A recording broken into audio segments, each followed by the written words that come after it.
안녕하세요. 매일 새로운 사연을 전하는 읽어주는 사연 라디오입니다. 구독과 좋아요, 많은 공유 부탁드립니다. 오늘의 사연 시작하겠습니다. 안녕하세요. 결혼한 지 12년 차의 40대 여성입니다. 가끔 속이 답답하고 그럴 때면 여기 와서 남의 이야기도 듣고 그러면서 위안도 얻고 그랬는데 오늘은 제 이야기를 좀 해보려고 해요. 솔직히 좋은 얘기도 아니고 혹시 지인이 제 얘긴 걸 알아채면 어쩌나 싶어서 몇 번을 망설였거든요. 그런데 또 어디 털어놓을 데가 없으니 제 속은 속대로 문드러지는 기분이라서 두서가 없더라도 들어주시면 감사하겠습니다. 남편하고는 친척 어른의 소개로 만났어요. 사업을 하다가 알게 되었다는데 사람이 착실하니 좋아 보인다며 제 짝으로 어울릴 것 같다고 한번 만나보라셨죠. 하지만 솔직히 저는 그렇게 내키는 자리는 아니었어요. 결혼 자체에 별 관심도 없었고 저도 하고 싶은 일이 있었으니까요. 하지만 친정부모님께서 그래도 어른이 주선한 자리인데 거절하는 건 예의가 아니라 하셔서 어쩔 수 없이 나가게 되었습니다. 그런데 그렇게 만나게 된 남편은 제 예상보다 훨씬 괜찮은 사람이었어요. 사람이 소탈하고 꾸밈이 없었다고 해야 할까요? 그리고 남편도 제가 마음에 든 눈치였죠. 그래서 이후로 저희는 결혼을 전제로 진지한 만남을 시작했고 그렇게 연애 1년 반 만에 부부의 연을 맺게 되었습니다. 결혼 당시 남편이 모아둔 돈은 좀 있었지만 솔직히 시댁 자체가 경제적으로 여유가 있는 건 아니었어요. 남편이 말하길 아버님은 오래전에 돌아가셨고 그래서 이후로 먹고 사는 게 무척이나 빠듯했다고요. 특히나 신우의 경우 남편하고는 겨우 2살 차이지만 맞이라는 이유로 자의반 타의반 학업을 포기하고 돈을 벌어 집안을 살폈다대요. 아무튼 그리고 그러나 중에 어머님은 어머님대로 그래도 남자는 대학을 나와야 한다면서 저희 남편더러 대학에 가라셨고 남편 말로는 자기는 원래 어디 공장에라도 들어가고 싶었답니다. 그래서 하루라도 빨리 집안 형편에 도움이 되고 싶었다고요. 그런데 어머님이 당신 눈에 흙이 들어가기 전까지 그 꼴은 못 본다며 무조건 대학에 가라셨고 그래서 저희 남편만 대학을 나오게 되었다대요. 그리고 다행히 남편은 대학 졸업 후에는 바로 대기업에 들어갔고 이후로 신우가 하던 역할을 도맡아 신우와 시댁 식구들을 살피기 시작한 거죠. 그리고 그런 사정을 알고 나니 결혼할 때 솔직히 남편이 집을 해온다던가 그런 건 기대할 수가 없었네요. 하지만 시댁과는 달리 저희 친정은 여유가 있었어요. 제가 알기론 저희 할아버지가 지역 유지셨거든요. 그래서 저희 친정 부모님께 땅도 많이 물려주셨고 또 동네 토박이다 보니 인맥도 넓으셨는데 그 인맥 덕분에 친정 부모님이 하시는 사업에 일이 끊이지가 않았죠. 그래서 제가 가진 것 없는 남편하고 결혼한다 했을 때도 경제적인 부분은 별로 문제 삼질 않으셨던 것 같아요. 결혼할 때 가장 중요한 건 사람의 됨됨이라고 돈이야 살면서 모으면 된다는 말씀만 하셨으니까요. 그리고 실제로 친정에서 집이며 차며 전부 다 해주셨어요. 그래서 저희 남편도 그때부터 지금까지 저희 친정 부모님께 지극정성으로 잘하고 있고요. 그런데 문제는 신우였습니다. 돌이켜 생각해보면 신우하고는 처음부터 단 한 번도 사이가 좋았던 적이 없어요. 시작은 처음 제가 시댁에 정식으로 인사를 드리러 갔던 날이었습니다. 친정어머니가 챙겨주신 선물들을 가지고 시댁에 도착했는데 현관문을 열어주는 신우의 표정이 뭐랄까 반기는 기색이 전혀 없었다고 해야 할까요? 그러니까 괜히 저도 제가 못 올 때를 온 건가 싶어서 주눅이 들었죠. 게다가 이후로도 어머님 옆에 딱 붙어 앉은 신우는 저를 위아래로 훑어만 볼 뿐 말 한마디 거는 법이 없었습니다. 그러다가 막판에 어머님이 저희 친정부모님 사업에 대해서 질문을 좀 하셨어요. 그래서 제가 아는 선에서 대답을 해드리고 있는데 신우가 아는 체를 하대요? 뭐 연매출이 그렇다고 해도 결국 가져가는 건 얼마 정도밖에 안 되지 않냐? 자기 아는 사람도 비슷한 사업을 해서 안다. 그러면서 전망이 어떻고 하는데 좀 황당하더라고요. 저희 부모님이 30년 넘게 해오신 사업을 자기가 알면 뭘 얼마나 안다고 나대나 싶은 게. 그래서 제가 그건 이렇고 이건 그렇다 하며 좀 정정을 해줬어요. 그냥 내내 하고 넘어갈 수도 있었겠지만 왠지 그러기가 싫었거든요. 그런데 그때 신우가 자리에서 딱 일어나면서 윗사람이 말하는데 어디 감히 아는 척이냐면서 있는 집 딸이라더니 예의가 없네 그러고는 자기 방으로 쌩 들어가 버리는 거예요. 얼마나 황당하던지. 가뜩이나 긴장을 보통 하고 있던 게 아닌데 그런 신우의 반응을 보니까 저도 모르게 왈칵 눈물이 쏟아지대요. 그러자 그제서야 어머님께서 신우가 지 동생 장가 간다니까 서운해서 심술인가 보다며 저더러 이해해라 하시는데 제가 대답은 했지만 솔직히 이해는 무슨. 진짜 별꼴을 다 보겠네 싶더라니까요. 하지만 이후로도 신우는 틈만 나면 제 말꼬투리를 잡는다던가 어떻게든 저를 깎아내리기에 혈안이 되어 있는 사람 같았고 저도 사람인지라 그런 신우에게 언제까지 당하고만 있을 수는 없더라고요. 그래서 결혼한 지 2년이 넘어가면서부턴 신우가 헛소리 한 번 하면 저도 똑같이 한번 되갚아주고 그랬어요. 그러니까 신우가 저더러 윗사람한테 기어오른다면서 솔직히 그 윗사람 타령 들을 때마다 얼마나 지겨웠는지 몰라요. 윗사람이면 윗사람답게 행동을 하던가. 배울 점도 없지, 돈도 안 쓰지. 거기다 자꾸 저를 열받게 하니까 그러면 안 되는 걸 알면서도 점점 저도 신우를 무시하게 될 수밖에 없었죠. 그러다 결정적으로 제가 신우하고 정말 상종을 못하겠다 생각하게 된 일이 있었으니 제가 결혼한 지 3년째 되던 해에 첫째를 낳았거든요. 그런데 신우가 저희 남편더러 유전자 검사를 해보라고 했답니다. 다행히 저희 남편이 신우더러 누나 미쳤냐 제정신이냐며 악을 써댔고 어머님 또한 신우더러 무슨 생각을 하고 살길래 멀쩡히 잘 사는 애들한테 그런 소리를 하느냐고 화를 내주셔서 제가 이혼까지 생각하는 일은 없었지만 그래도 어떻게 저런 말을 아무렇지 않게 하고 다니나 싶은 게 소름이 끼치더라고요. 하지만 신우는 그렇게 욕을 처먹고도 정신을 못 차렸는지 애 돌잔치 때 기어이 사고를 치고 갔어요. 대뜸 순서에도 없었는데 조카에게 자기가 덕담 한마디 하고 싶다더니 우리 조카는 자기 엄마만 닮고 자기 아빠는 하나도 안 닮았다 하면서 여러분이 보기엔 어떠냐 정말 유전자 검사를 안 해봐도 되겠냐는 헛소리를 하더라고요. 다행히 남편이 그런 신우를 끌어내고 사회를 보던 남편 친구가 우스갯소리라는 식으로 수습을 해주긴 했지만 저 정말 그날 집에 가서 펑펑 울었어요. 너무 부끄럽고 쪽팔리고 애한테 미안해서요. 게다가 그 자리에 저희 친정부모님도 계셨는데 두 분 다 평소에 점잖으신 분들인데도 사돈이고나 발이고 뭐 그런 인간이 다 있냐며 고소하시겠다 하는 걸 어머님이 정말 빌다시피 하셔서 말렸습니다. 그리고 저는 고민 끝에 도저히 안 되겠다 싶어서 오로지 신우의 그 입을 막겠다는 이유로 결국 유전자 검사를 했네요. 결과는 물론 말해 뭐 하겠어요. 당연히 저희 애였습니다. 그랬더니 신우가 한다는 말이 자긴 그동안 그냥 농담한 거였다며 다들 뭘 그렇게 진지하게 받아들였냐입니다. 아, 정말 당해보지 않은 사람은 몰라요. 그래도 그 일로 저는 신우와는 완전히 남남처럼 살게 되었습니다. 제가 남편과 어머님께 신우하고는 도저히 얼굴 맞대고 있을 자신이 없다. 신우가 사람으로도 안 보인다 했거든요. 그러자 두 사람 다 적잖이 놀란 눈치였지만 그간 제가 신우 때문에 크고 작게 마음고생하는 걸 봐서 그런지 뭐라고 말은 안 하더라고요.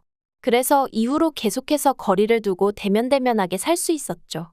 그런데 두어 달 전 황당한 이야기를 들었습니다. 신우가 시집을 가겠답니다. 네, 신우는 이때까지도 어머님하고 둘이 살고 있었어요. 생활비는 저희 남편이 결혼 전부터 지금까지 한 번도 쉬지 않고 시댁에 매달 얼마씩 드리고 있었기에 그 돈에 자기가 번 돈 더해서 쓰고 있던 걸로 알아요.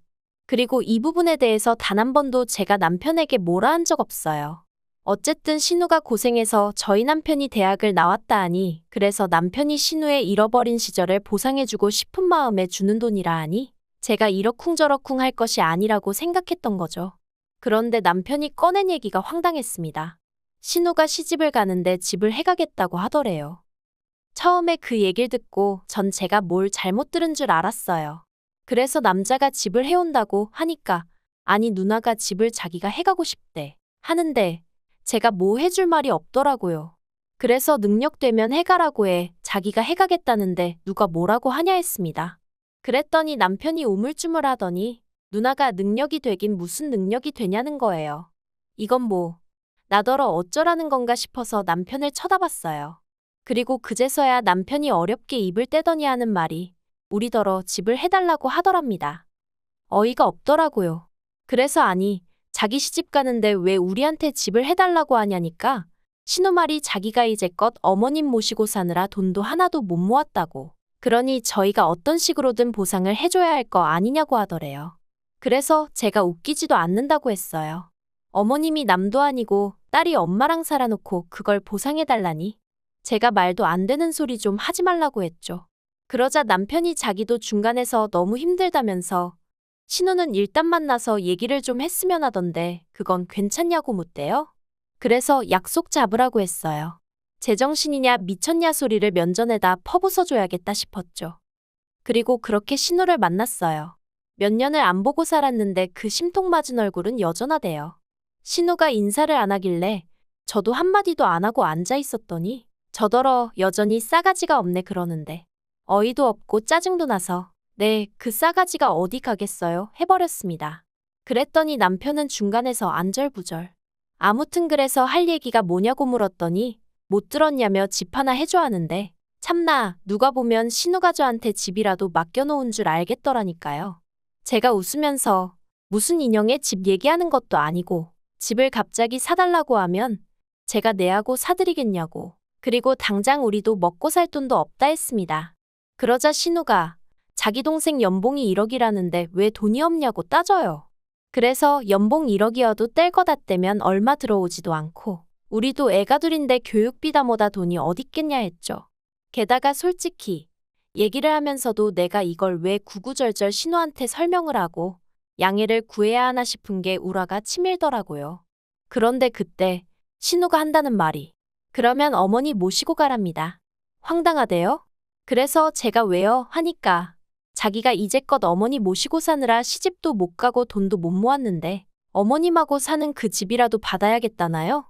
어이가 없었죠. 엄밀히 말하자면 제가 보기엔 자기가 어머님 댁에 얹혀 산 거고 어머님 몫의 생활비라고 남편이 챙겨드린 걸로 자기도 먹고 쓰고 했으면서 그래놓고 이제 와서 어머님 핑계를 대면서 어머님 집을 탐내다니 무슨 저런 게 다 있나 싶대요. 그리고 솔직히 아까도 생각해 본 적 없는 일이었고요. 그래서 신우더러 어머님을 모시고 올 생각도 없고 막말로 나 때문에 시집을 못 간 것도 아닌데 왜 나한테 이러냐 그랬어요. 그랬더니 한다는 말이 저더러 진짜 뻔뻔하다면서 제가 누리고 사는 게 전부 다 누구 덕인 줄 아냐는 거예요. 황당해서 제가 누구 덕이냐고 적어도 언니 덕분은 아니지 않냐 했죠.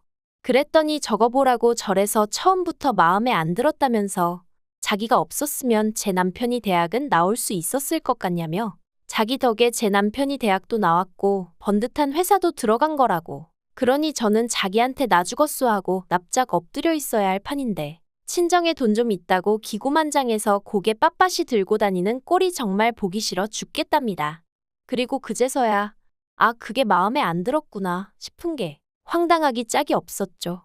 100번 양보해서 신우 말대로 신우 덕분에 저희 남편이 대학 나왔다 쳐요. 하지만 대기업에 들어가고 이후로 저랑 살면서 승승장구한 건 남편 본인이 잘해서 아닌가요? 그리고 그렇다고 저희 남편이 자기를 아예 모른 척한 것도 아니고 10년이 넘는 생활 동안 매달 얼마씩 돈 줘. 말끝마다 누나한테 고맙다고 해. 솔직히 저런 동생이 어디 있나 싶은데. 그런데 신우는 자기 동생이 그렇게 잘해주면 거기서 만족을 해야지. 저까지 자기한테 설설 기재하는 게 마음에 안 들어서 그 세월 동안 오만 심수를 부렸다는 거잖아요. 그리고는 이젠 급기야 어머님을 모시고 가던지 자기 시집 가는데 집을 해주던지 제정신이 아니네 싶었죠. 그래서 제가 신우더러 저 좋으라고 남편 대학 보냈냐고 쏘아붙였어요. 그리고 그렇게 따지고 들면 남편이 저랑 결혼할 때 돈 1,000만 원이라도 해줬냐고 그런 거 하나도 없지 않았냐. 남편이 돈 잘 벌어와서 저더러 누리고 산다 하는데 그러기 전에 남편이야말로 제 덕에 번듯한 아파트에 외제차 굴려가며 사회생활했다고. 그런 건 눈에 안 보이냐 했죠. 그랬더니 신우가 저더러 끝까지 지 잘났단 얘기만 한다면서 자기는 아무튼 할 말 다 했으니 어머님 모셔가랍니다. 그래서 일주일 정도 고민하다가 어머님을 만났어요. 어쨌든 어머님 의견이 제일 중요하다 싶었으니까요. 그리고 솔직히 저희 어머님 늘 저한테 고맙다 신세를 진다 하시는 분인 만큼 상황 자체를 이성적으로 봐주실 줄 알았거든요. 그런데 이게 웬걸 팔은 안으로 굽는다더니 어머님이 저더러 하시는 말씀이 신우 말도 틀린 건 없지 않냐입니다. 막말로 신우가 그때 돈 안 벌어왔으면 네 남편 지금도 어디 공장이나 전전하고 다녔을지 아냐면서 어이가 없었죠. 막말로 제가 남편 직장 보고 결혼을 결심한 건 아니지만 직장마저 변변찮았으면 결혼을 아예 안 했을 텐데. 그걸 지금 뭐라고 들먹이시는 건지. 그러면서 어머님은 저더러 너도 너무 야박하게 굴지 말라면서 그 돈 다 쥐고 있다 뭐 할 거냐며 집까진 안 바라니 신우 번듯하게 혼수라도 해가게 이렇게 해주랍니다. 그리고는 뭐라 하셨냐면 너도 시집 올 때 잔뜩 해와서 나한테 예쁨 받지 않았냐? 네 신우도 시집 가서 예쁨 받게 협조 좀 해라. 솔직히 그래도 없는 형편에 어머님은 경우가 있으신 분이라고. 신우는 개차반이어도 어머님이 좋으신 분이니 이해하고 넘어가자 생각한 적이 한두 번이 아니었는데 어머님의 말씀을 듣고 나니 생각이 많아지대요. 그래서 남편에게 솔직한 제 마음을 털어놓았습니다. 나는 신우도 그렇지만 이번에 어머님께도 너무 실망했고 당연히 신우가 시집을 가는데 한 푼도 해주고 싶지 않다고요. 그랬더니 남편이 자기가 저를 볼 낯이 없다면서 그래놓곤 또 얼마 안 가 그래도 같은 여자인데 조금만 이해해주면 안 되겠냐 하는데 정말 남편 뺨이라도 한 대 갈기고 싶더라니까요. 제가 한 번만 더 그 소리하면 나랑 이혼하는 줄 알라고 했어요. 그랬더니 남편이 더는 찍소리도 안 하긴 하네요. 아무튼 어머님과도 그날의 대화를 마지막으로 더는 그 어떤 얘기도 주고받지 않고 있습니다. 남편에게 난 어머님 번호도 신호 번호도 차단할 거니 그런 줄 알라고 당신이 자주 연락드리고 그러라 했죠. 그리고 신우 결혼 문제도 저한테 더는 얘기하지 말라고 했어요. 하나도 궁금하지 않고 알고 싶지도 않으니 지지고 볶든 어쩌든 마음대로 하라고요. 어머님 집을 팔아서 가든 어쩌든 내 알 바 아니라고. 그러니까 남편도 알겠다고 하곤 더는 말을 안 하네요. 아마 저 사람 속도 속이 아니겠지요. 하지만 그렇다고 이번에도 제가 먼저 나서서 양보를 한다던가 알아주지도 않는 배려를 한다던가 그런 헛짓거린 이제 안 하렵니다. 제 가정만 생각하고 제 기분만 생각하면서 살래요. 신우가 시집을 가든 못 가든 그거야 지 팔자지. 저러다 지 동생까지 이혼당하는 꼴을 봐야 정신을 차리려고 저러는 건지. 아무튼 이제 다 끝이에요. 긴 이야기 들어주셔서 감사합니다. 오늘의 사연은 여기까지입니다. 구독과 좋아요, 알람 설정해주시면 앞으로 더 좋은 사연으로 찾아오겠습니다. 감사합니다.